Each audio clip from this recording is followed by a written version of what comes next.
There is no more discriminated against person than an unborn baby. We know that they're their own person, okay? We know that they're their own entity. They're not the mom. They're not part of the mom. Mom nourishes the baby, but it's not a part of the mom. They are a distinct person. You are not your children. I don't know where this argument came from. My body, my choice. You are not your children, okay? Your children are different than you. And if you think you're your children, you're weird, all right? There's something that just isn't right about that. Babies are a distinct person. Babies have their own body. Babies are developing. They're human. And they're developing into adult humans if we leave most of them alone. Now, what I want to say is there are those who will argue and say, well, you guys who are for abortion, you just want to see women suffer, and you won't even allow abortion when it's the life of the woman that's involved. That is a lie, okay? That is a lie from really the pit of hell, and I believe that. When I say the pit of hell, I mean the pit of hell. It's a lie. Because we believe that if a woman has an ectopic pregnancy, they're going to have to take that baby. Otherwise, it will kill the woman. Just like we believe that there were Siamese twins and you separate one because the one's going to die, they're both going to die, so you separate one of them to save the life of one of them. We believe that. We believe that if the baby truly causes a credible threat to the life of the mother, that you can take the baby. We believe that. No, we believe it solidly and strongly, so don't let anybody give you propaganda as to what we believe. We believe that there are babies in wombs, and the real progressives want to take babies up until the time that they're born. And there's a law on the Arizona ballot this coming up November that is going to take away protections for the mother and for that baby. They're going to take away another doctor being involved. So right now you can have an abortion up to 15 weeks in Arizona. They're going to extend that to viability, which is kind of shooting themselves in the foot. I don't know why they're doing this, because the more technology goes, viability moves backwards. It gets younger and younger. But this is a nebulous term. So you could say, well, your baby is at 3.5 months, and I don't think they're viable, so we're going to go ahead and take the baby. So they can do that. But also not having another doctor involved, the abortion doctor can say, this pregnancy is dangerous for you. You could lose your life, so we're going to take this baby at 8.5 months or at 9 months. We're going to take this baby. And when they take the baby, I don't want to get really graphic, but when they take the baby, they dilate, they go in with tools, and they tear the baby apart. This is horrific. They feel pain. In the 80s, there was a film that came out called The Silent Scream, which they did an ultrasound of an abortion. And when they went the instrument in to grab the baby, to start pulling the baby apart, the baby opened up its mouth and screamed. It revealed the humanness of that baby. They will shoot saline into the amniotic fluid. They will put fluid to burn the babies in the amniotic fluid and burn the babies alive. There's no anesthesia given to these babies. Their lives are just taken from them. Now, we're told that because they're not self-aware, that you can take the life of a baby. Well, okay, if that's the case, what about someone in a coma? If they're not self-aware, can I take their lives? What about someone who's so mentally deficient that they can't really perceive who they are or what they're about? Can you not take their lives? Well, they're undeveloped. Well, when a child is born undeveloped, what about an undeveloped adult?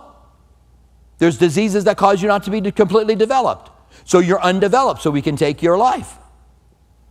All the arguments can be taken. What are your arguments for the right to be able to discriminate against this child? A lot of times it's the culture that we're living in. And by the way, this is not a Republican or Democrat issue. There's an organization called Democrats for Life. It's run by Kristen Day, and you can look her up and read some of the stuff that she says. Talk about somebody on the inside of those who want to kill babies and understanding and knowing exactly what they say. It's the person who's ahead of Democrats in Life. And if you're really proud of the Republican Party, you need to know that the RNC is actually softening its position against abortion and against gay marriage, by the way. We're seeing these things go in different directions.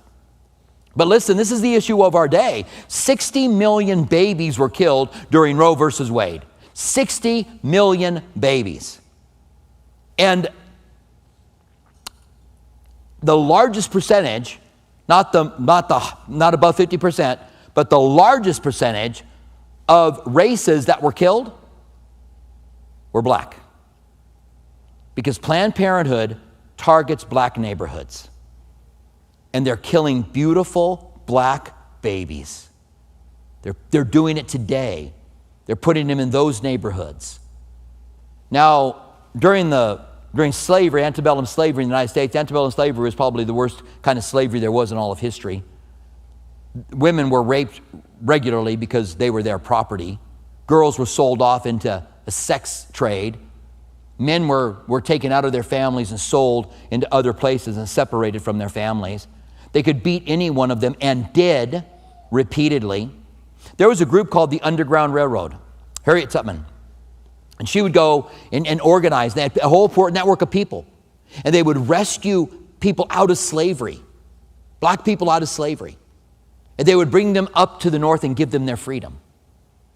How many of them do you think were happy for the freedom they had received?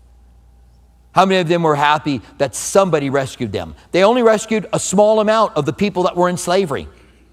But was it worth the work of those people to save those few people from slavery? Would you be willing to say it wasn't worth it, it was only a few? Would you be willing to say that the work of crisis pregnancy centers is not worth it because only a few babies get saved? How about we interview those babies?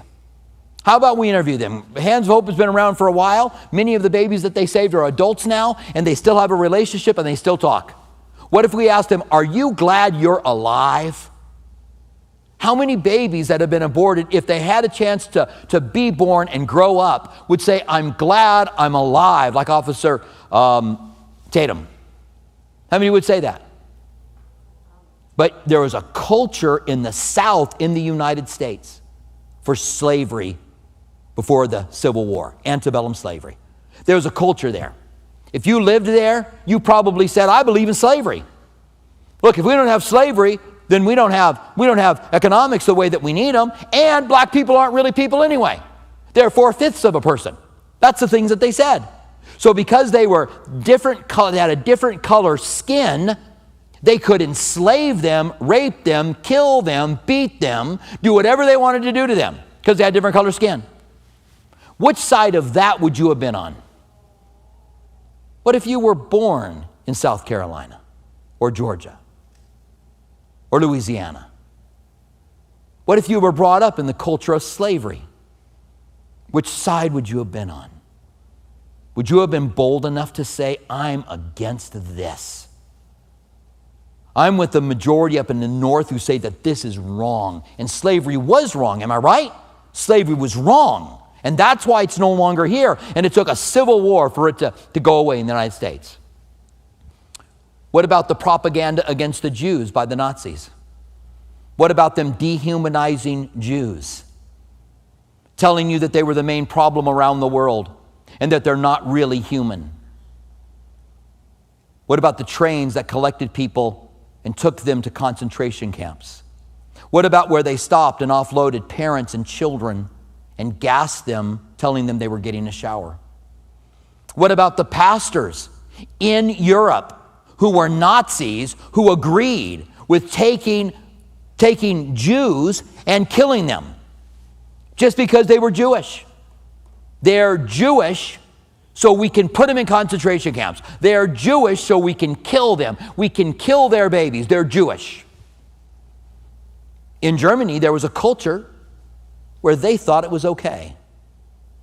But there were some people like Anne Frank and her family that hid Jewish people in their homes. They didn't save very many. But if you could have talked to those people who were saved from the gas chambers and the concentration camps, you would have heard people say, I'm so thankful for these people who stood up for me. They were risking their lives to do it. If you were alive during the Holocaust, if you lived in Poland during the Holocaust, would you have stood up for the Jews? You grew up in a culture that allowed you to be anti-Jewish and that Jews should be collected and killed and shouldn't be allowed to do what we do. That was the culture you grew up in. Would you be anti-Jewish? What about those that were rescued by Anne Frank's family and others? How do you think that they felt about someone who's willing to rescue them so their children weren't taken from them and gassed in the gas chambers? Do you think that people grew up in that culture that agreed with it? They shouldn't agree with it? Well, you've grown up in a culture of death. You've grown up in a culture that discriminates against the unborn child. You've grown up against a human who is willing, who is able to be killed in our culture because they're in the womb, because they're unseen, because they are not self-aware. Does that mean when someone adult is self-aware, we can't take their lives? What argument do you have that is good, that is a good argument that says that this person doesn't have the right to life? Is that baby inside the womb? Is it not American if it's here? We believe that there's an inalienable right, except if you're in the womb and you're inconvenient. What if we killed every person that was inconvenient? I might not be here because you guys find me inconvenient. All right? So I'm challenging you. Christians who are on the line about how you feel, I don't know how I feel about this. I don't know where to stand. Come on. Stop it. Understand the truth. Stand for life. Don't fall for the lies and the propaganda. We're for women. We're for free women's health care. You mean abortion? Because that's about as far as from abortion as you can say when you say we're for free women's health care. So am I. But I'm against abortions. I want these babies to live. I want them to have life. You say, well, the world is overcrowded. What a lie. The world is not. Do you know the United States doesn't have enough people in it? We have a population that's dwindling. We're not having enough kids, and we don't have people who can support those older people, us boomers, who are retiring.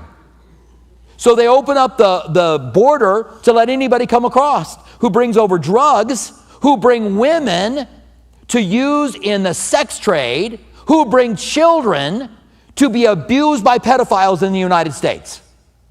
And we allow an open border, which is just crazy. Why not vet them? Why not give legal migrants an opportunity to come in?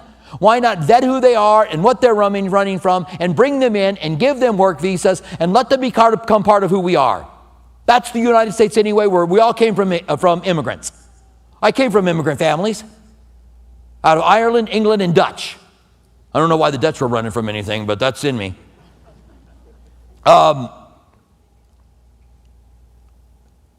So I challenge you to rethink it. If you are a pro-life Christian, and I hope that those that got up and walked out for another reason, I hope they're not pro-life Christians. Pro-choice Christians.